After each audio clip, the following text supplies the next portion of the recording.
સાબરકાંઠાના હિંમતનગરમાંથી પસાર થતી હાથમતી કેનાલમાં યુવાન તણાયો હતો। ગાયને બચાવવા 3 યુવાનો કેનાલમાં પડ્યા હતા। ગાયને બચાવ્યા બાદ એક યુવાન પાણીના પ્રવાહમાં તણાયો હતો। બંને બચી ગયેલા યુવાનોએ બચાવ માટે પોલીસ અને ફાયરને જાણ કરી હતી।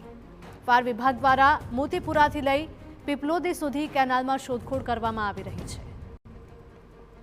સંવાદદાતા અવનીશ જોડાયા છે માહિતી માટે। અવનીશ, હિંમતનગરમાંથી પસાર થતી હાથમતી નદીની આ જે કેનાલ છે ત્યાં એક યુવક તણાવવાની ઘટના બની છે।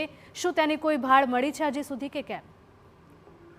જે યુવક હતા તે 3 યુવકો આ હાથમતી નદીની કેનાલના પાણીનો પ્રવાહ હતો તેની અંદર એક ગાય જોઈ હતી કે ગાય જે છે તે પાણીમાં તણાઈ રહી છે, જેને લીધે 3 યુવાનો બચાવ કરવા માટે કેનાલની અંદર કૂદ્યા હતા। પરંતુ આ દરમિયાન ગાયને બચાવવા બાદ 2 યુવાનો તો બહાર આવ્યા હતા, પરંતુ ત્રીજો જે યુવક છે તે આ પાણીના પ્રવાહમાં તણાઈ ચૂક્યો હતો ને તેને લઈને તેને બચાવવા માટેનો પ્રયાસ કર્યો હતો। પરંતુ ત્યારબાદ ફાયરની ટીમ પણ તેને બચાવવા માટે કામે લાગી હતી, પરંતુ આ યુવક જે છે તેની કોઈ હાલ સુધી કોઈ ભાળ મળી નથી।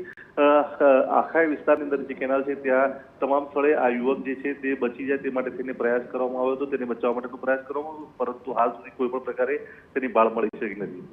જી બિલકુલ, માહિતી બદલ આપનો આભાર।